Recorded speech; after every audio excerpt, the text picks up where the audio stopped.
Tonight, after those calls for accountability, the superintendent of Charlotte-Mecklenburg Schools is sitting down exclusively with Wbtv to answer our questions after that series of women reported being raped and sexually assaulted by fellow students at Myers Park High School. It's an interview we have been pushing for weeks. It's an issue we first started investigating all the way back in November 2015 when a female student and her parents detailed what happened after she reported being raped in the woods behind the school. That student would later file a lawsuit against the school and CMPD, alleging they failed to properly handle her report. Fast forward to this year when Wbtv talked with a second former Myers Park High School student who reported being taken into the woods by a fellow student and raped, this time in 2014. She filed a lawsuit against the school. We've also talked with 3 other former female students, each of whom detailed what happened after they reported being raped or sexually assaulted by fellow students on campus. The school board issued a statement on Facebook days after our first story last month, claiming the 2 women who filed lawsuits were not raped. That statement was taken down about an hour later.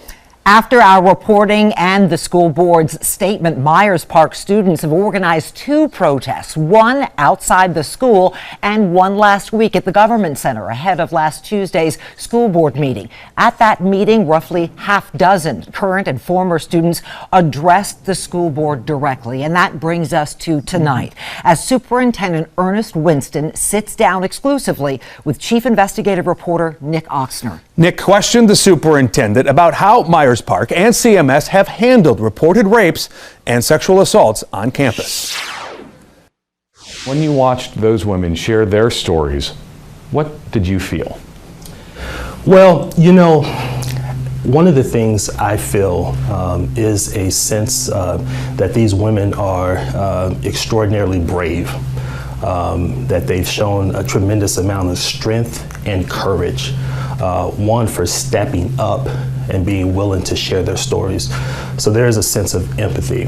And if I had a forum with them, I would tell them that I get it, I hear you, and we take your concerns seriously. So do you believe them? I believe that all students should have their voices heard, they should be seen, and I want to make sure that all students have an opportunity to express and tell their stories, and we have a process for them to do so. That wasn't my question. Do you believe these women who say they were raped and sexually assaulted at Myers Park High School?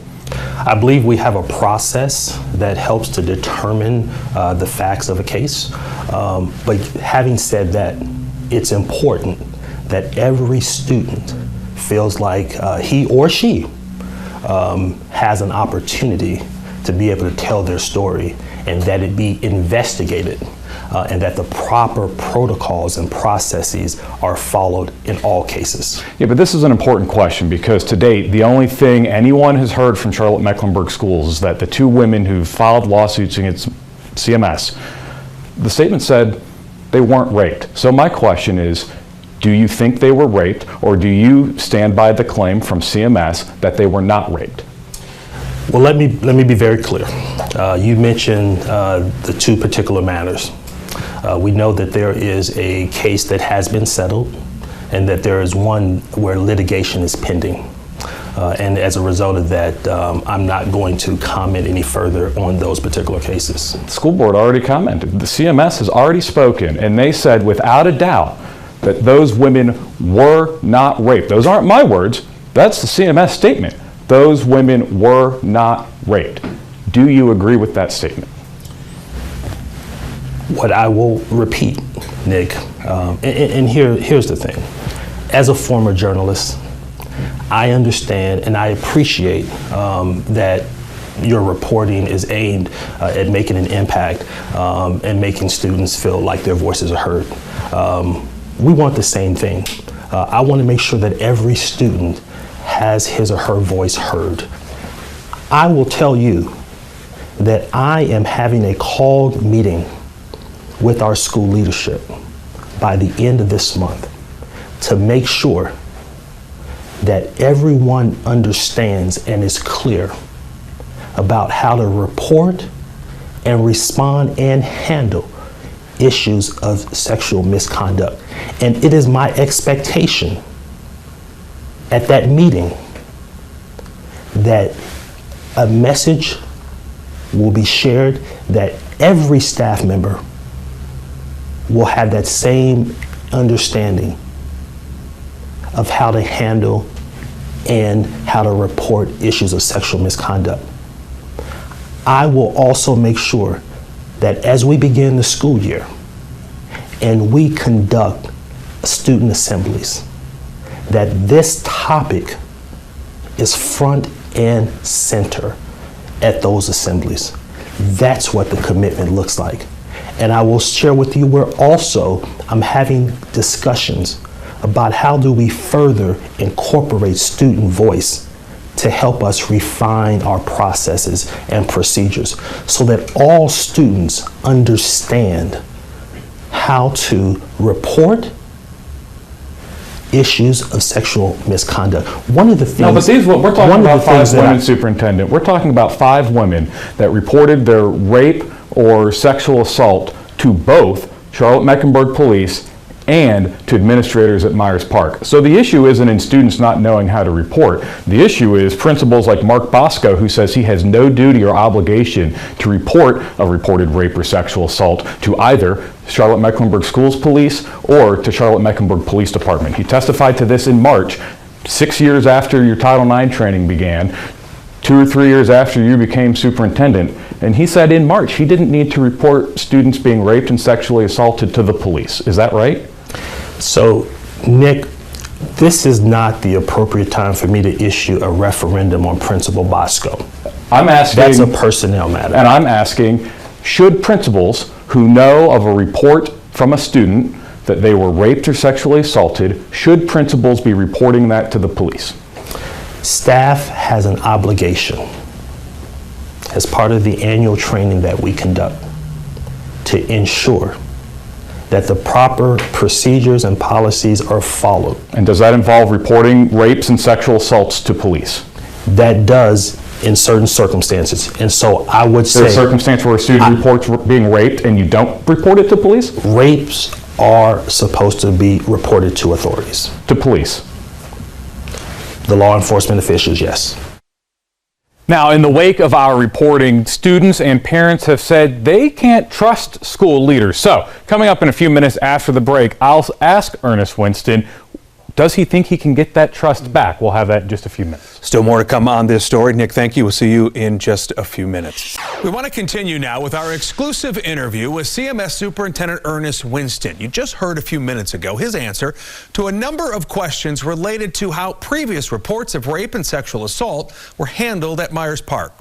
But we also wanted to know why students and parents should trust him and other school leaders moving forward. Here's what he had to say. So it's been 6 weeks since our first story on women reporting rape and sexual assault at Myers Park with no results. It's been 8 weeks since we tried first talking to you for our investigation. You've been silent until today. In the face of that silence, we've seen more former and current students come forward.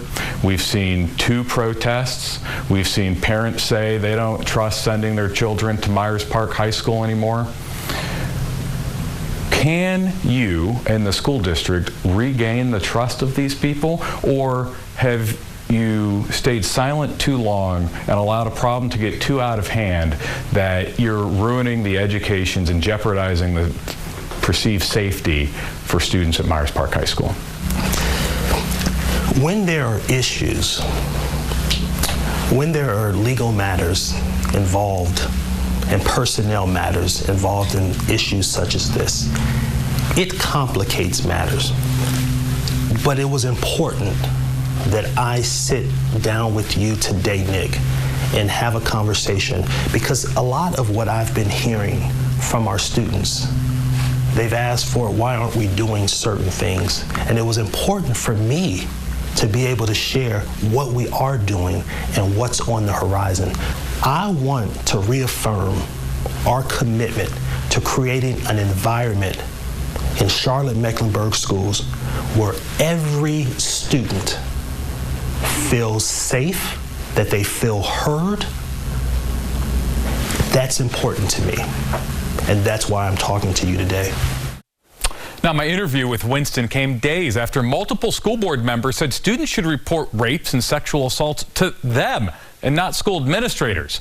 I asked Winston why students should trust their reports of rape and sexual assaults will be handled appropriately and properly by administrators going forward. And Jamie, I'll have his answer to that when I join you at 7:30 on Your Side Tonight. Looking forward to that part of the conversation. Nick, thank you for that. We are pulling back the curtain on how top leaders at Charlotte-Mecklenburg schools responded internally to our stories about reported rapes and sexual assaults at Myers Park High School. Chief Investigative Reporter Nick Oxner obtained new internal emails and text messages that detail the fallout. For more than a month, WBTV's been trying to get documents, emails, text messages, other things that would show how Myers Park and CMS staff responded to our investigation into women who reported being raped and sexually assaulted at Myers Park. CMS still hasn't produced many of the records we're looking for, but what they have handed over shows that staff was more concerned about the PR fallout from our investigation. Take this email from Patrick Smith, the district's top PR person, sent days after the school board statement that was posted on Facebook for about an hour, telling another PR staffer, quote, "This did damage going into the budget mediation session, and to have something to layer on top of what we already had, showing that sentiment regarding CMS is getting worse when we can least afford it." The next morning, Smith shared this analysis, tracking 2 weeks of media coverage specifically about Myers Park, categorizing the sentiment as negative. The emails also show there were dueling statements. Smith and his team wanted to draft their own, but a lawyer in the general counsel's office told him to wait because they were working on a statement already. That statement, drafted by the board's general counsel and approved by Chairwoman Elise Deshu, would be the one that was posted on Facebook and quickly taken down. Finally, the email showed Myers Park Principal Mark Bosco drafted several statements and even a recorded phone message to parents, all responding to our investigation, but those were never sent. Now, the district has also produced some text message information, but instead of sending us screenshots or line-by-line breakdown of the text, it was just words pasted into an email. That's just some of several sets of documents that haven't been produced. We continue trying to ask Charlotte-Mecklenburg schools why they're not following the Public Records Act and getting them to make a full production. For now, reporting at Myers Park High School, Nick Oxner, WBTV, on your side.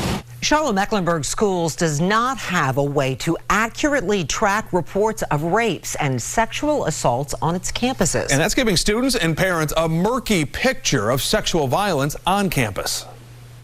One rape in 2014, and that's the only rape they say has been reported on campus in 10 years. Yeah, I don't believe that at all.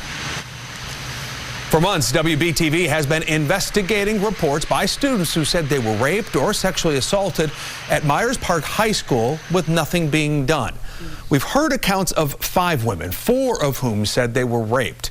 And now Chief Investigative Reporter Nick Oxner is sitting down with another former Myers Park High School student who has come forward, detailing what happened after she reported being raped in the woods by a fellow student. And Nick, this woman's story calls into question the numbers on reported sexual violence you got from CMS. Yeah, Jamie, I asked CMS for the number of reported rapes and sexual assaults at all schools for the past decade. They sent me one sheet of paper saying there'd been just 1 reported rape and 84 sexual assaults for the entire district since January 2011. But get this, Jamie, in just the past hour, they sent me new numbers after my repeated questions telling me that there'd actually been 2 reported rapes in the last decade. All the same, that math just doesn't add up.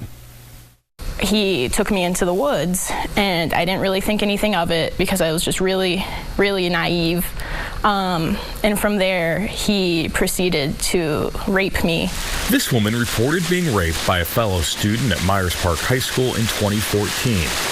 Her experience is detailed in a new legal filing in federal court. The former student recounted her experience of what happened after she approached an assistant principal and then a school resource officer to report what happened. He believed me because he recognized that boy from being in the woods with several young girls before. But he didn't really offer much of anything. Like, he was writing down stuff and typing up stuff, but didn't really say much of what to do or what my options were. The experience left her seeking inpatient mental health treatment, and she switched to virtual school, unable to feel safe on campus. Didn't really know what to do because the school told me there wasn't really anything they could do other than saying stay away from her, which he didn't listen to that either. She reported being raped in 2014.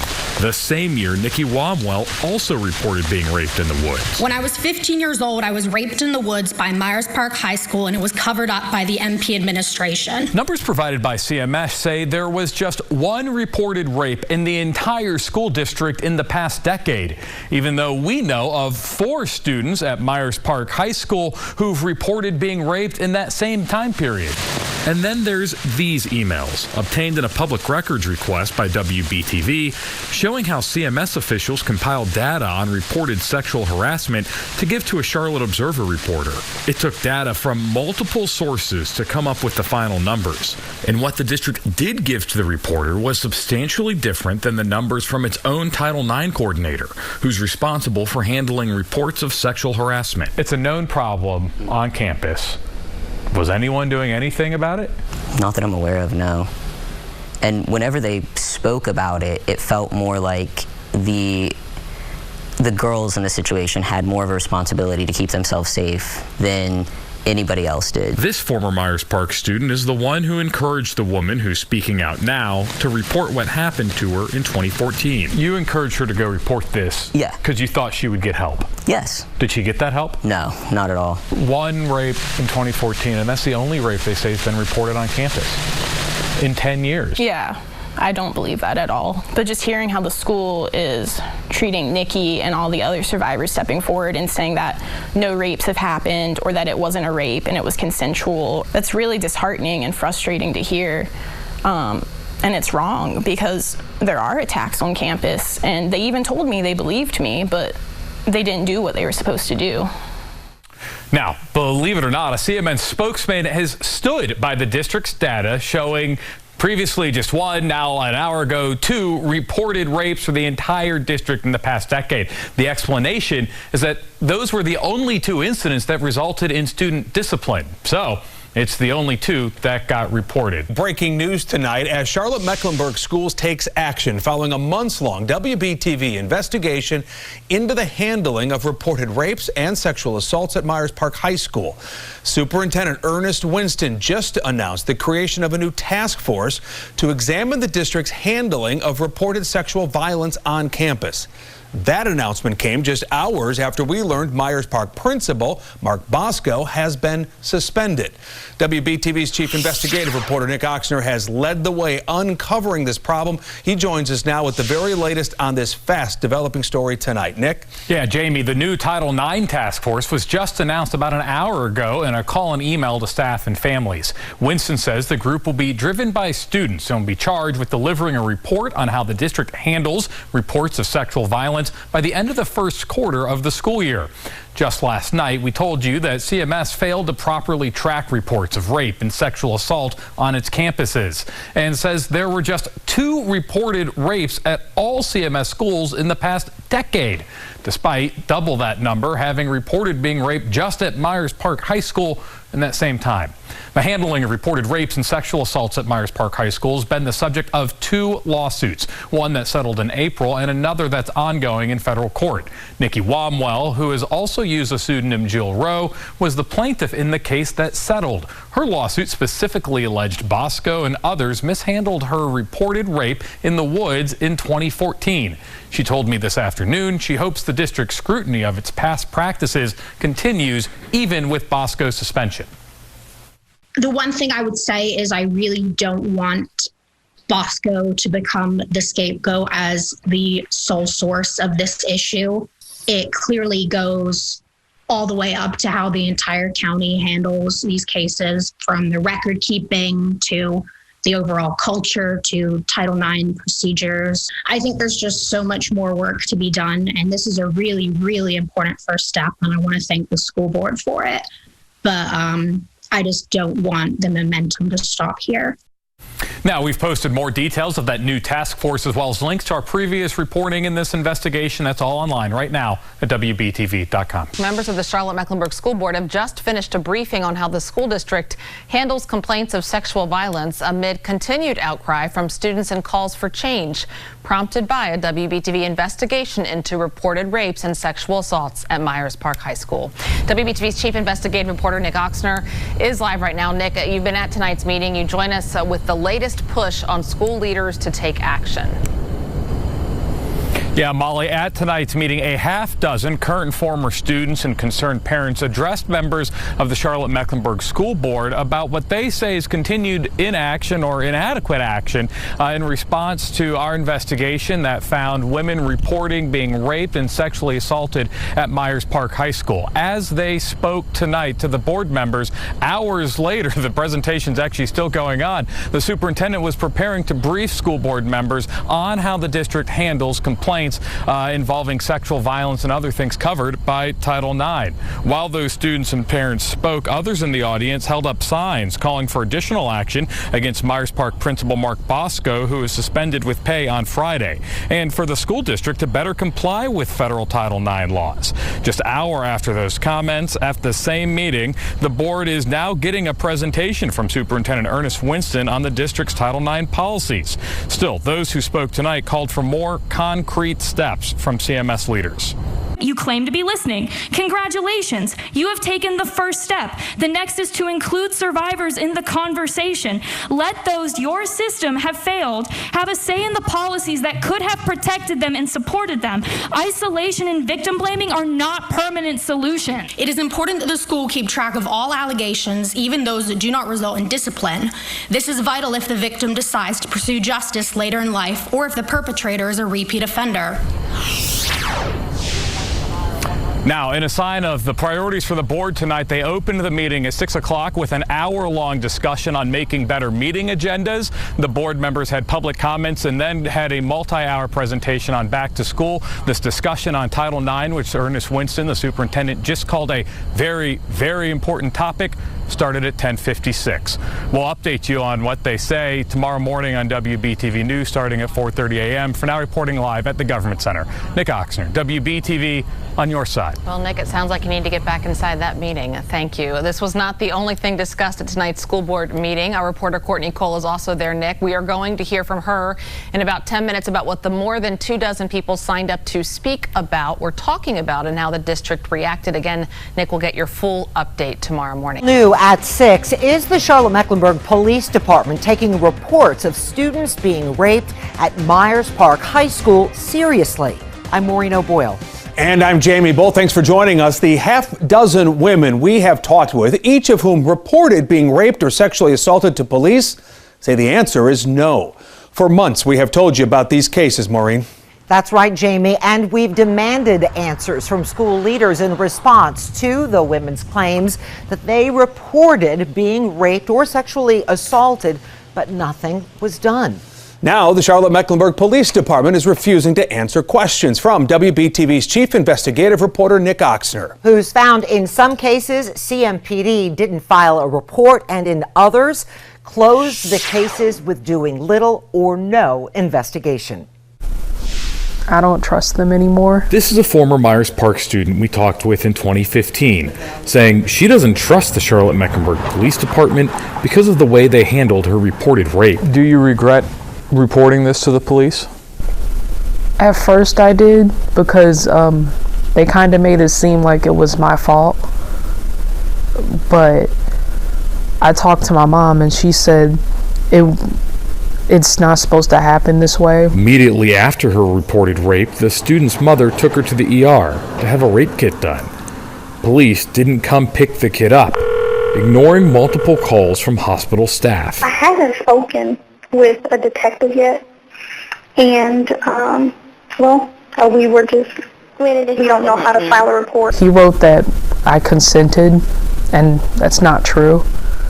Did he ever ask you if you consented? No. When a case like this happens and police don't even send a detective down, what does that make you think? I mean, me personally, it makes me think, how this happens often? You know, like what if she doesn't have parents that's gonna, you know, go to battle for her like this? In her case, that battle is still playing out in this federal lawsuit filed against CMS and the former CMPD school resource officer, Bradley Leak. It turns out we heard similar stories from other students who reported being raped or sexually assaulted at Myers Park High School too. The police never followed up with us. And Holt even told me that if I did try to get the police involved, it would be like a really long and hard, difficult path for me, and they might not even believe me because I didn't have the physical evidence anymore, and it would basically be, I guess, my word against the attacker's word. Did the police help you at all? They said I didn't have a case. Serena Evans reported being raped by a fellow student in 2016. She says police did little to investigate her report other than interview her and the student she says raped her. I mean, it's the police. Like when you have an emergency, you call 911.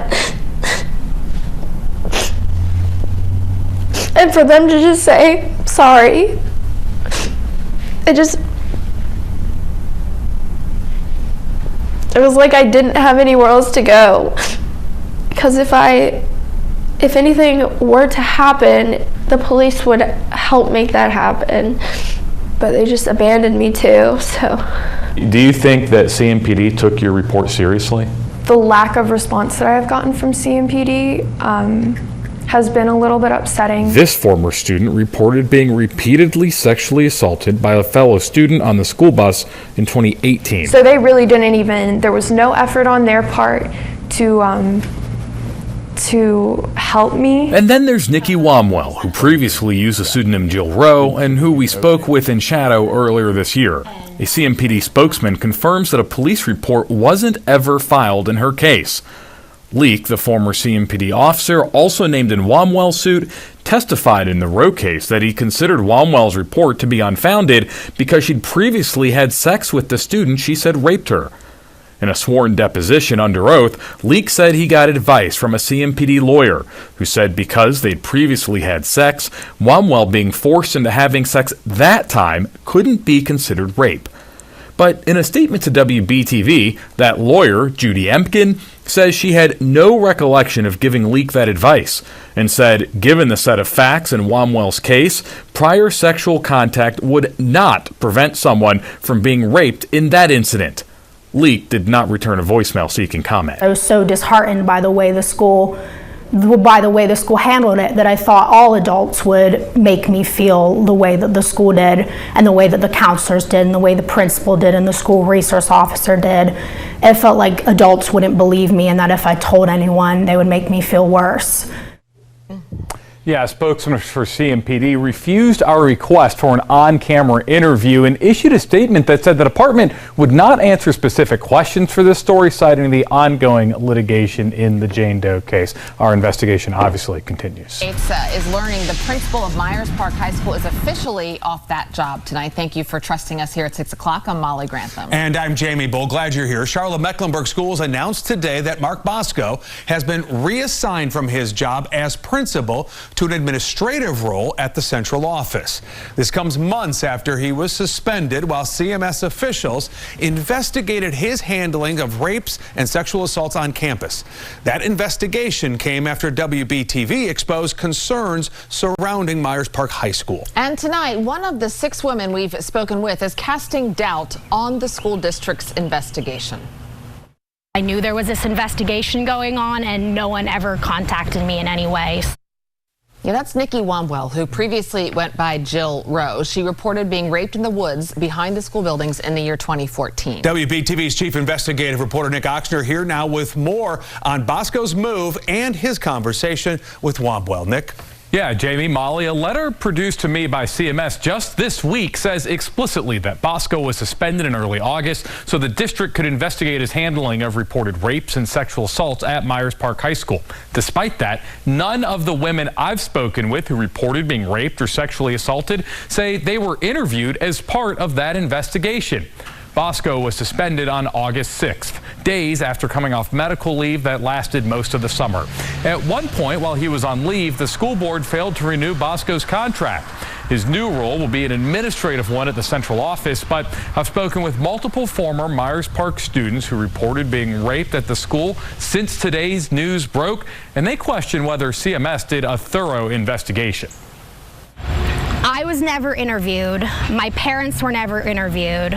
As far as I know, none of the survivors were interviewed, and I'm in contact with quite a few of them. So for them to think that they can come to a conclusion that he did nothing wrong without speaking to a majority of the parties involved, that's not an unbiased investigation. That's not a thorough investigation.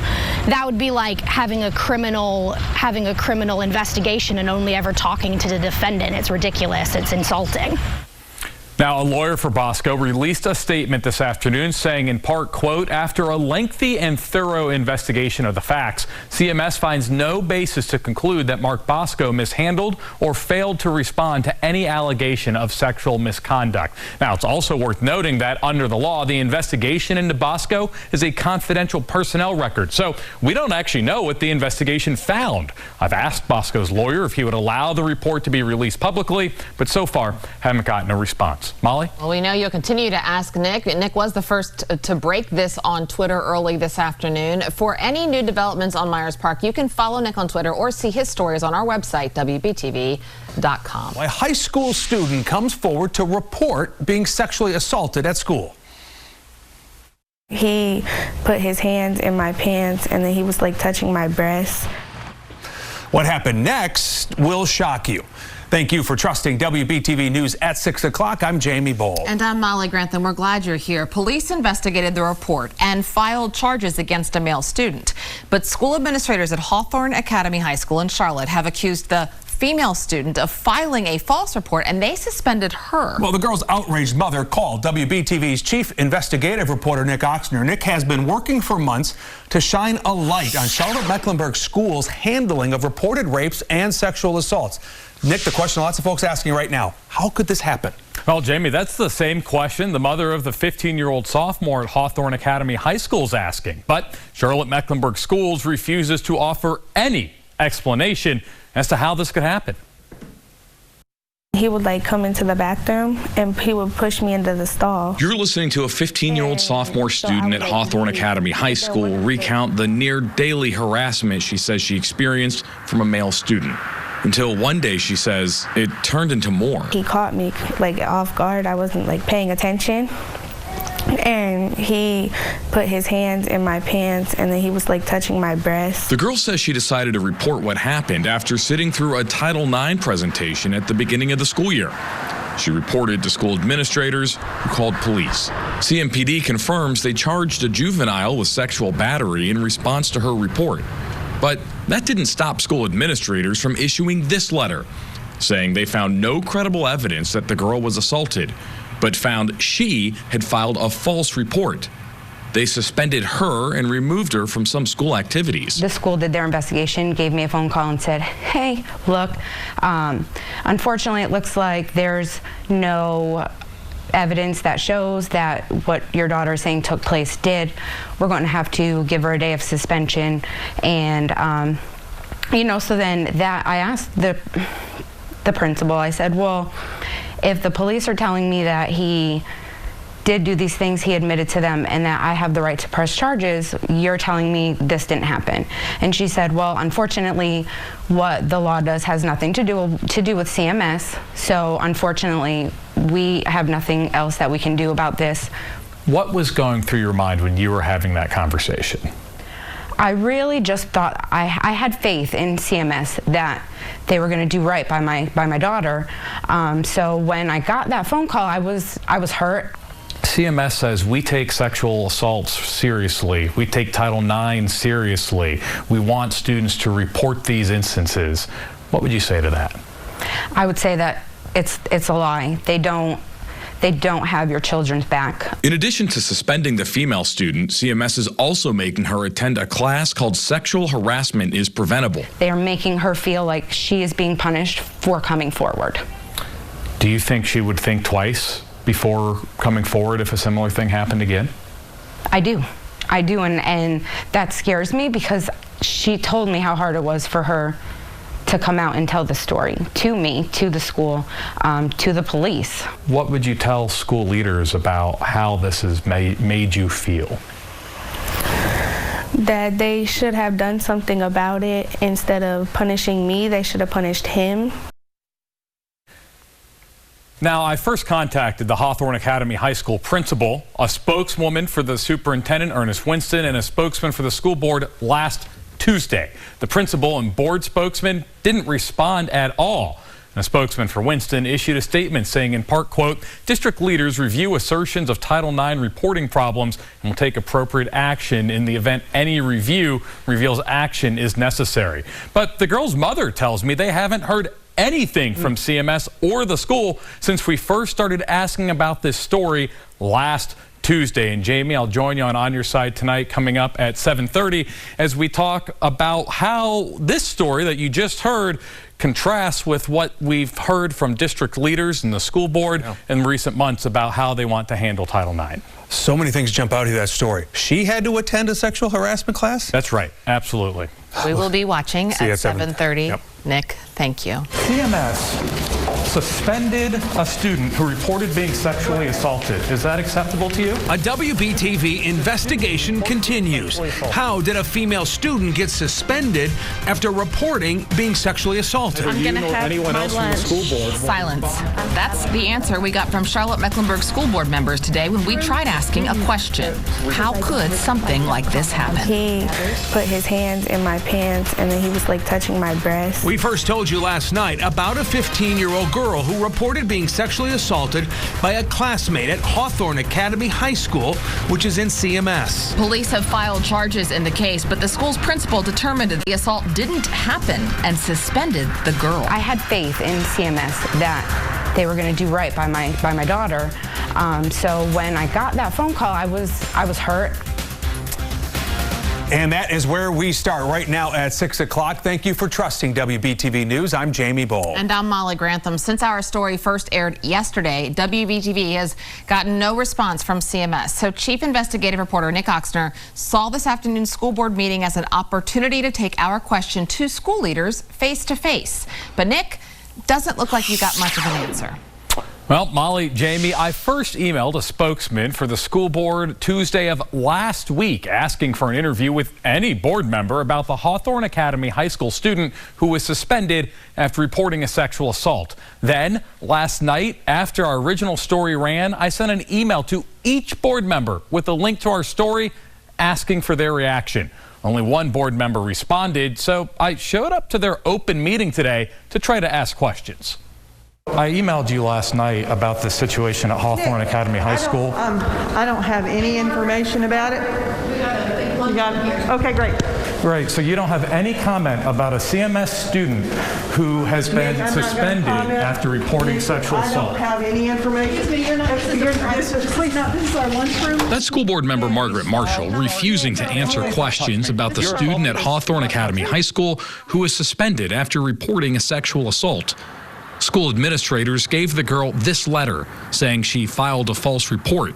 She was suspended and has to attend a class called Sexual Harassment is Preventable. What would you tell school leaders about how this has made you feel?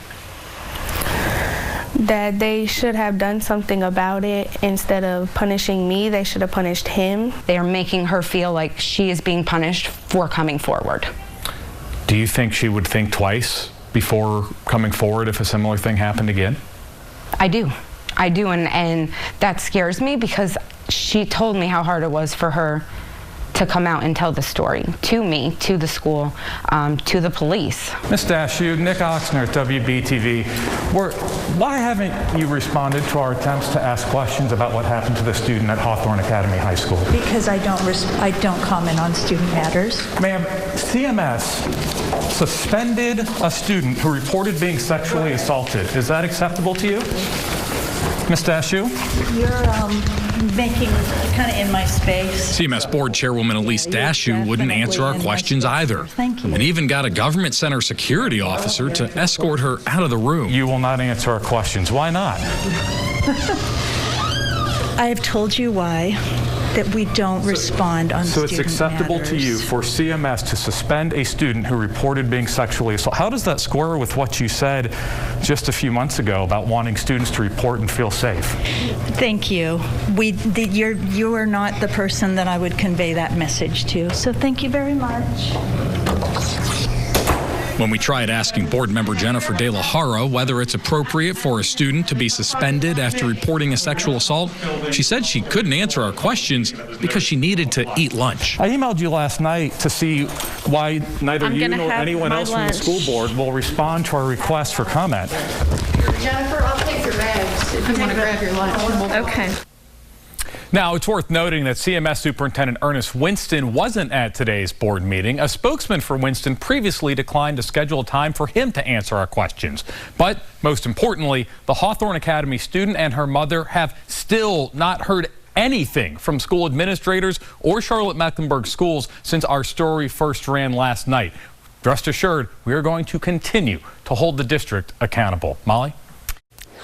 All new at 6 o'clock. The push for answers at Hawthorne Academy High School continues about why a student was suspended after reporting being sexually assaulted. Now students are demonstrating on campus demanding answers. Wbtv Investigates first told you about the sophomore student at Hawthorne Academy who reported being sexually assaulted by a classmate earlier this year. Yeah, police charged a teen with sexual battery as a result of her complaint, but school officials claim the incident didn't happen and suspended the female student for filing a false report. Now, CMS leaders have been silent in the face of our questions, and students today are beginning to ask questions of their own. Chief Investigative Reporter Nick Oxner was at Hawthorne Academy this morning as students demonstrated outside of class.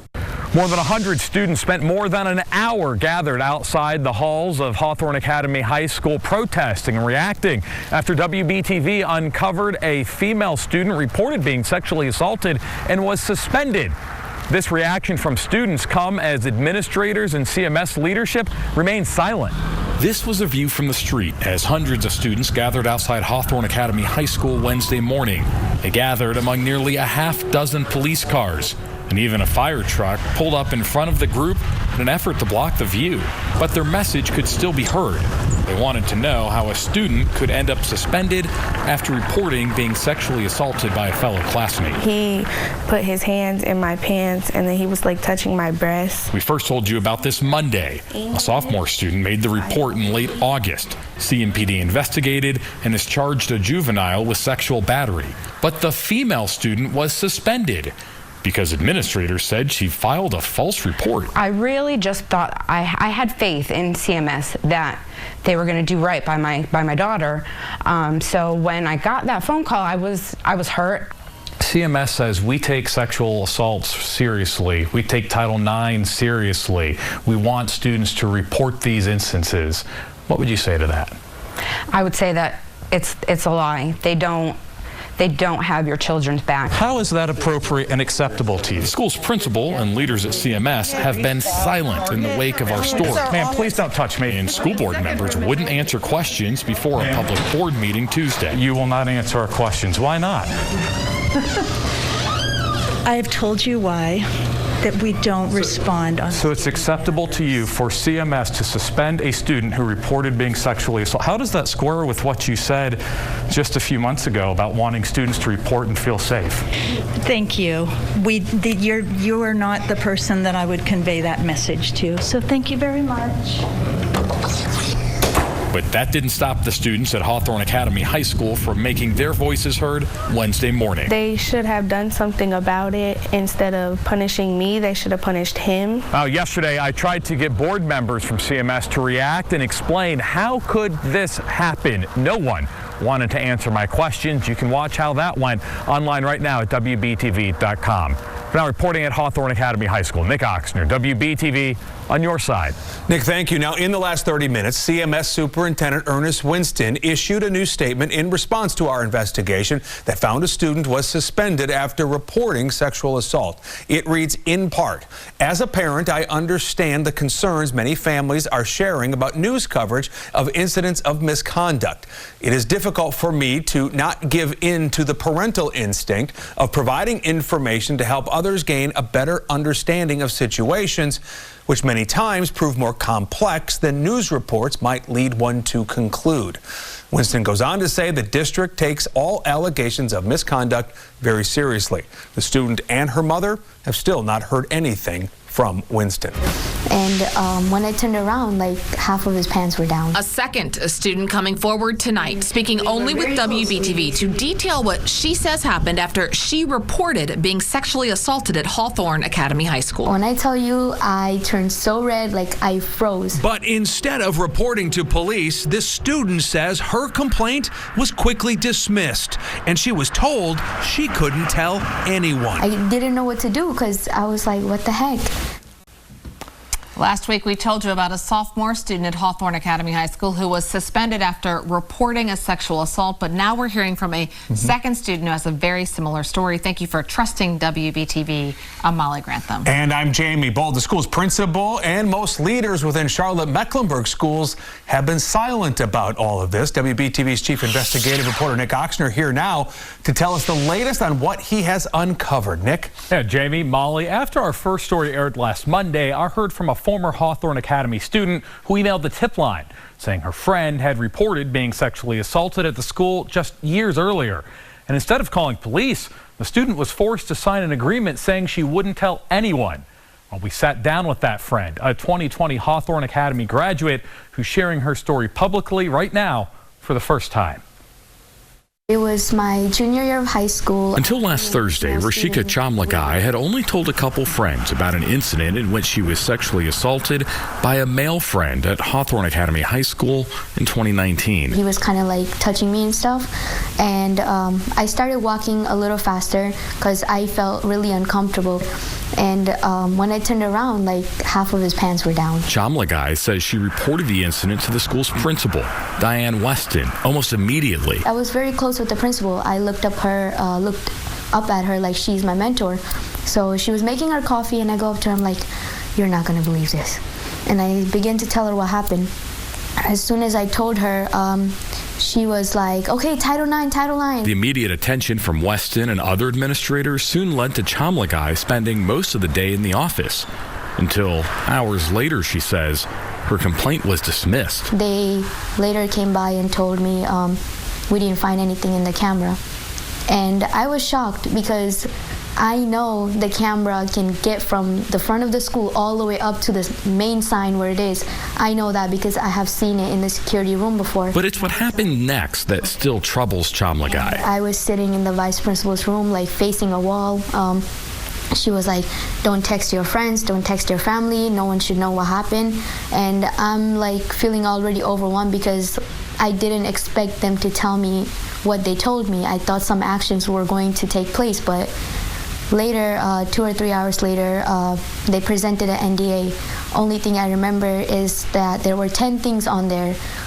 One main one being that I would not be able to speak about it till the male student graduated and I graduated from Hawthorne. Chamlagai says she wasn't given a copy of the document. WBTV submitted a records request for the form last week, but Weston, the principal, has yet to even acknowledge the request. But if it sounds familiar, it could be because the Hawthorne Academy student we talked with last week was asked to sign something similar. The document she was asked to sign is called a no-contact retaliation agreement. It actually bars students from discussing their reported sexual assault with, quote, others regarding the situation or student. I signed the NDA because I was overwhelmed and I felt pressured because I didn't know what was going to happen if I didn't. Did you feel like you would be punished or face consequences if you didn't sign the agreement? Yes, sir. I thought if I didn't sign it, maybe something permanent could go on my record or something that could affect me getting accepted into a good college and stuff like that. Did you want to report this to anyone else? Did you want to file a report with the police? I didn't know I could. When I signed the NDA, I was already scared because I'm not very educated on how law works and stuff like that.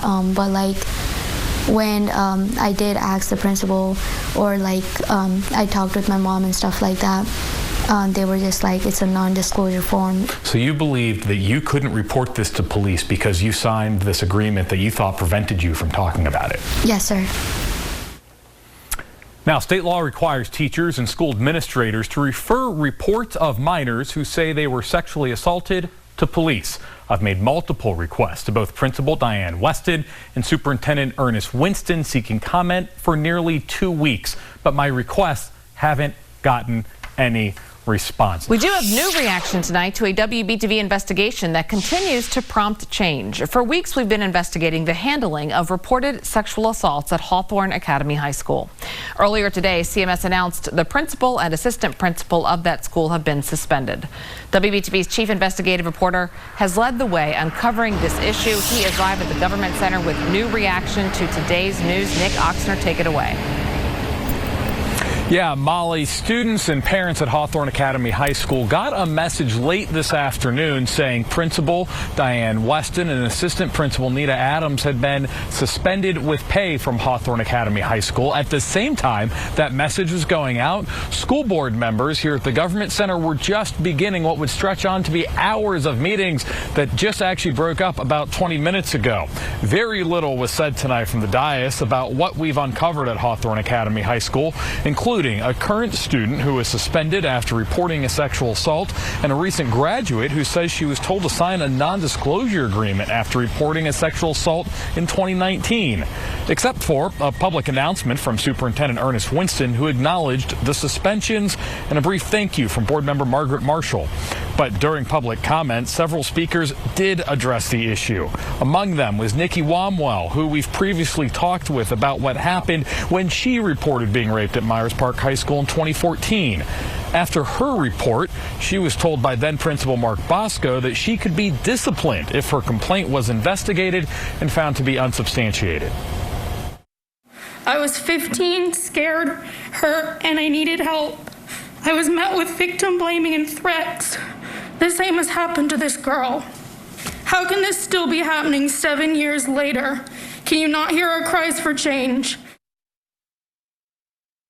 Now, earlier this evening, the mother of the current student who was suspended after reporting being sexually assaulted issued a statement in response to the administrators being suspended, saying in part, quote, "We never expected to get as much publicity as we did, but we want everyone to know that things like this should be heard and not hidden." Molly, our investigation into both Hawthorne Academy High School as well as how CMS handles reports of sexual violence across all of its campuses continues. We intend to keep pressing for answers. Back to you. Nick Oxner live tonight. Nick, thank you. WBTV and Nick are on your side getting answers on CMS's handling of reported sexual assaults. Nick was the first to break the news to you on Twitter about Hawthorne Academy High School's principal and assistant principal, and all of this is on WBTV.com. And that breaking news at 6 o'clock, changes being announced by Charlotte-Mecklenburg Schools in reaction to stories first uncovered in a WBTV investigation. The district now pledging to change the way it investigates reported sexual violence in schools. My goal is to take the responsibility of investigations of sexual misconduct allegations out of the hands of our school level staff. Its announcement comes just weeks after WBTV exposed administrators at Hawthorne Academy High School.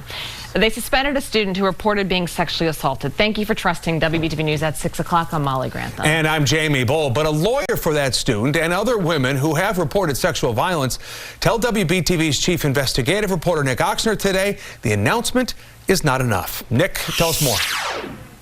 The lawyer representing current and former students who have reported sexual violence in CMS tells me today's announcement really just brings the district into compliance with federal law that was first put on the books nearly a half-century ago. And while she says it's a welcome step, the district has a long way to go in its handling of reported rapes and sexual assaults. Their sole responsibility will be to investigate allegations of sexual misconduct. CMS Superintendent Ernest Winston says the district will hire more central office staff to investigate reported sexual violence at schools. Right now, that job is typically handled by administrators on individual campuses. My goal is to create a greater level of consistency. Winston wouldn't give details on how many new staff would be hired and said the jobs were currently only funded through the end of this school year. The change comes weeks after a student was suspended for reporting a sexual assault at Hawthorne Academy High School after an assistant principal there determined she'd filed a false report, even though police pressed charges as a result of that same report. Do you think today's announcement is a direct response to your client coming forward and detailing what happened to her after she reported being sexually assaulted at Hawthorne Academy? Yes, I do think the situation at Hawthorne Academy has put the district under additional pressure. Attorney Laura Dunn represents the Hawthorne Academy student, as well as several former students who reported being raped or sexually assaulted at Myers Park High School. That's a step in the right direction, but I don't want the public to be fooled. They are just coming into compliance with Title IX after 46 years. On Monday, Dunn called for the U.S. Department of Education to open a new investigation into CMS and called for the district to be levied with sanctions. I am concerned that the district has had several opportunities. There are at least 2 previous Title IX complaints investigated by the Department of Education and opportunities for the district to come into compliance. And yet here we are today, still demanding compliance, still hearing horror stories of what happened to minor victims when they reported. At Friday morning's press conference, Winston refused to answer a question about why the district won't produce data showing all reported sexual harassment, sexual assaults, and rapes reported across campuses. Previously, CMS has provided data showing just 2 reported rapes at all schools for the past decade. Superintendent, we've been asking since early August for full data of reported sexual harassment as defined by Title IX, and you haven't produced that data. Why are you withholding that data for more than 3 months? As I've shared, there are rules and regulations around sharing information involving student cases. And I will not do anything to compromise or jeopardize a student matter by sharing specific details around specific cases. That wasn't my question. My question was specifically about data. Are there any other questions? Also today, Winston gave a brief update on the Title IX task force, which was formed in August in the wake of scrutiny prompted by our investigations into Myers Park High School. The group held its last meeting earlier this week, and Winston said today he expects to receive a report with their recommendations by the end of the month. Back to you. And the Charlotte-Mecklenburg School Board adjourned its special closed meeting this afternoon without taking any action. Board members met for more than an hour today to discuss the performance of Superintendent Ernest Winston. WBTV's chief investigative reporter Nick Oxner has the latest from the Government Center. Today's closed meeting was primarily a performance evaluation of Ernest Winston that started earlier this month. Today, board members gathered to continue their conversation as the scrutiny of Winston and CMS continues to mount over their handling of reported rapes and sexual assaults at several high schools. Neither Winston nor any of the board members spoke with reporters after tonight's meeting, and no action was taken in the open session meeting that followed. We know Winston has faced additional scrutiny from CMS board chairman Elise Dashew and other school board members over recent announcements and decisions Winston has made regarding how the district handles and will handle reported sexual violence on his campuses going forward. WBTV's investigation into the district and how it handles reported rapes and sexual assaults continues.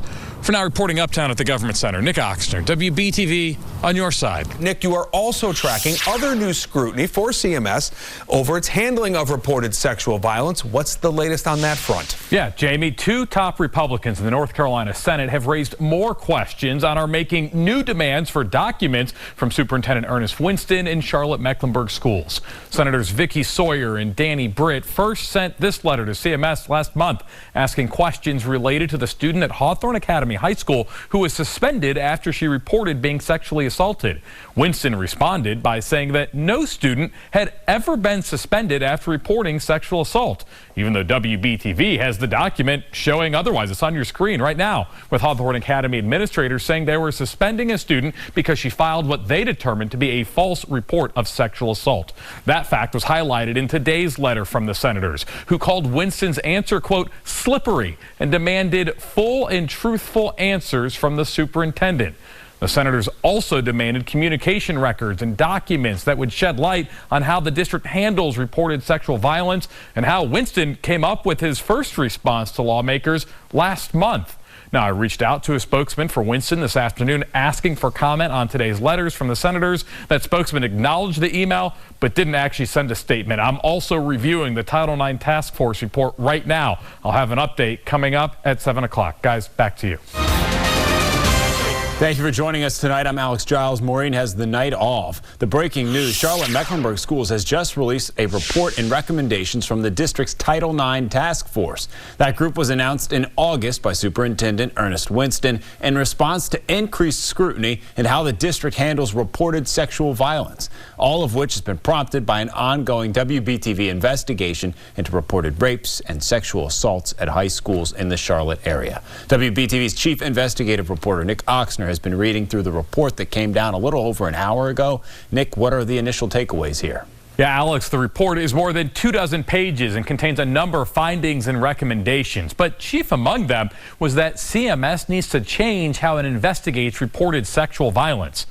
Although the task force has operated in near total secret, we got some insight tonight into its makeup, including the 11 student members we already knew about, but more information on the 6 adult members, some of whom came from within CMS, others from outside community groups, including Pat's Place, the local center for child trauma.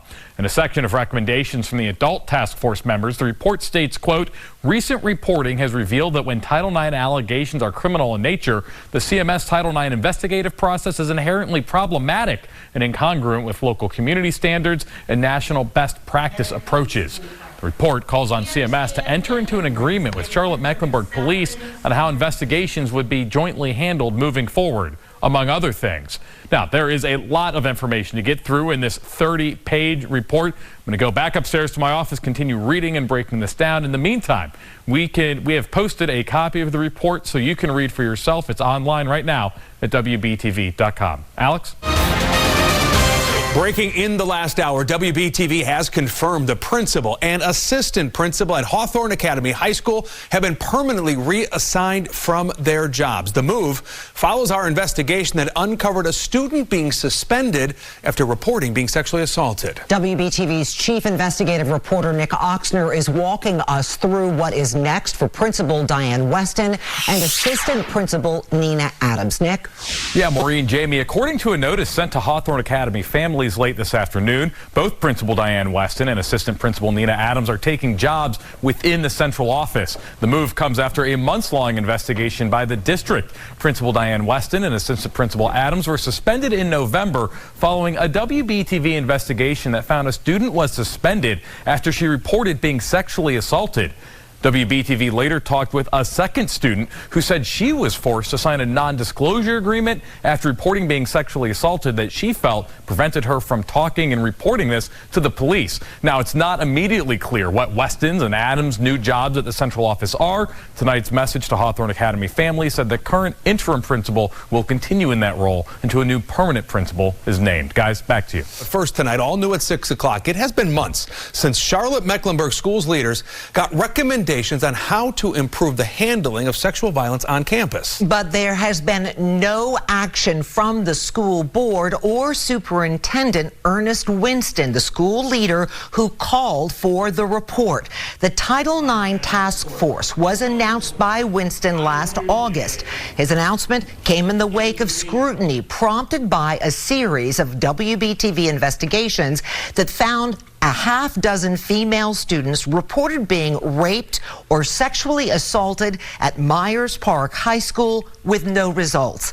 The task force operated in near secret but produced an extensive report that was released in mid-December. Now, one student who was on that task force is speaking with WBTV Chief Investigative Reporter Nick Oxner, questioning the lack of action from school leaders in response to the report. Yeah.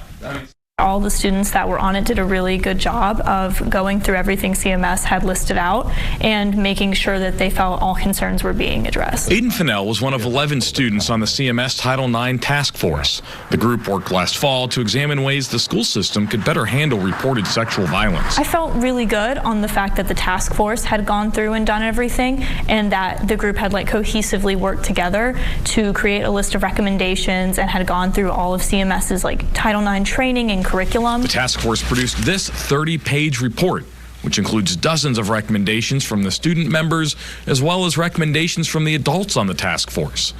Things like more clearly communicating available support resources, reevaluating retaliation prevention measures, and entering agreements with local law enforcement about how reported sex crimes would be investigated. The facilitators really wanted to create change and also wanted to address problems that CMS has continuously seen. It was submitted in November. The district released it publicly in mid-December. And nothing's been said or done about it since. I just feel like they try to shove things under the rug. So when you see how CMS has reacted to it, how the superintendent has reacted to it, what do you think? It makes me feel kind of upset because we spent a really long time working on it. And the fact that it took so long to even address it and we're still waiting for clarification and further answers is what makes me feel upset with CMS. Do you think the superintendent is taking the report and recommendation seriously? I think in some ways, yes, because we got the promise that he would read it, but there was no promise that they would do anything else with it.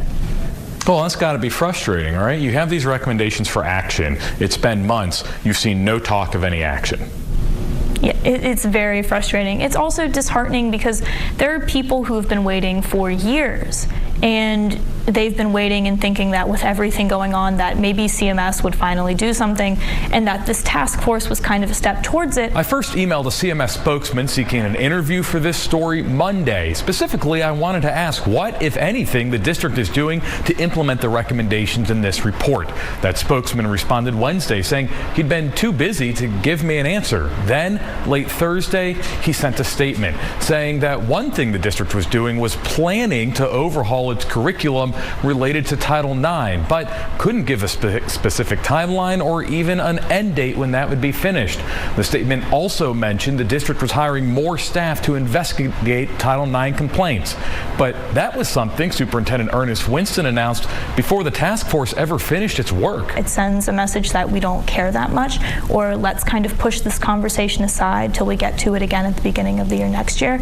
It just kind of gives a very hush-hush message. At this point, what do you hope happens? I hope that CMS creates accountability for its survivors of sexual assault, as well as for creating a better environment for students in the future. Reporting in Charlotte, Nick Oxner, WBTV, on your side.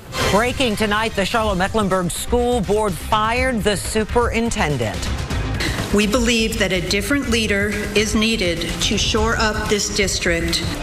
Ernest Winston on the job for less than 3 years, under fire for how he handled issues first uncovered in a WBTV investigation and how he managed the district. And tonight we're getting a look at the specific details that led the school board to fire Ernest Winston as superintendent. This is a rare look at internal personnel records that normally are not available to the public. But these were released today because the school board said it was necessary to maintain public confidence. WBTV's chief investigative reporter Nick Oxner has been digging through these documents all afternoon. Nick, what do they tell us? Yeah, Jamie, specifically the board released 2 sets of documents. The first is a summary of an internal investigation conducted into Winston's performance by an outside lawyer hired by the school board. That second set of records is Winston's performance evaluation finished late last year. Both sets of documents detail concerns about issues and Winston's handling of those issues, including his handling of reported rapes and sexual assaults we first uncovered here on WBTV. In a memo justifying the release of internal personnel records for Ernest Winston, the Charlotte-Mecklenburg Board of Education said it was necessary so the public knew of Winston's poor performance over the past year. A summary prepared by an outside lawyer of an internal investigation conducted in March of this year found board members had concerns surrounding 3 main topic areas: Winston's response to Title IX issues raised in a months-long WBTV investigation, the handling of the contract to have Ibram Kendi speak to CMS staff, and the district's response to academic performance issues. The report also found concerns raised by senior staff members, including slow implementation of safety measures, questions of Winston's judgment related to media statements about Title IX issues, and claims Winston had alienated many of his senior-level officials. And according to that investigative summary report, each of these issues by themselves are serious, but don't rise to the level of having cause to fire Ernest Winston. That's why they had to fire him for convenience. For now, reporting live at the Government Center in Uptown, Nick Oxner, WBTV, on your side. All right, Nick, thank you. First tonight, we are learning new information about a staff member who reportedly blocked an investigation into the handling of a reported sexual assault at Hawthorne Academy High School. We first told you last year about 2 students who reported being sexually assaulted at the school.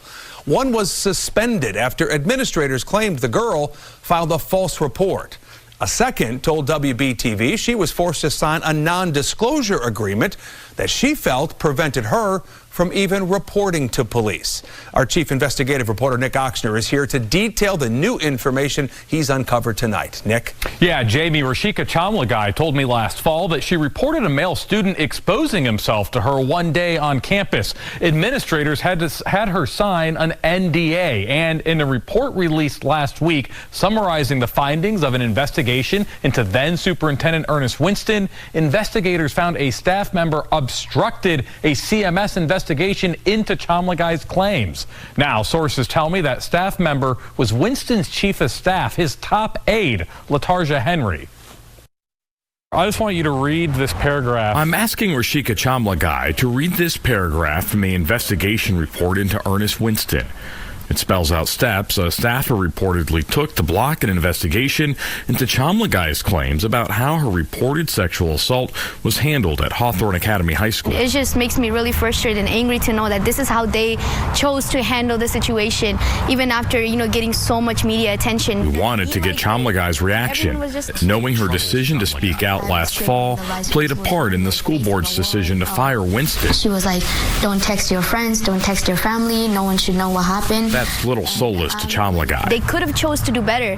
They could have said, you know what, okay, we did it once, we're not going to repeat it again, but it was just repeatedly, doing the same thing, trying to just hide what needs to be brought out to the light. WBTV's previously reported that the district has no concrete plans to implement this detailed list of recommendations from the Title IX task force handed down last fall. The district released it publicly in mid-December, and nothing's been said or done about it since. I just feel like they try to shove things under the rug. Sources tell WBTV LaTarja Henry, Winston's chief of staff, is the staff member who obstructed the Hawthorne investigation. We have got to do a better job of building social trust. Henry was forced from her chief of staff job earlier this year, but reassigned to a different management role within the district. There are so many things that other girls have been trying to do for such a long time, but a part of me still feels frustrated knowing that even after he got fired, I know they're not going to take a better step in protecting their students. There's not going to be a proper protocol established. What would your message be to the school board? As of right now, my clear message to the school board is instead of saying that we're doing it, actually do something.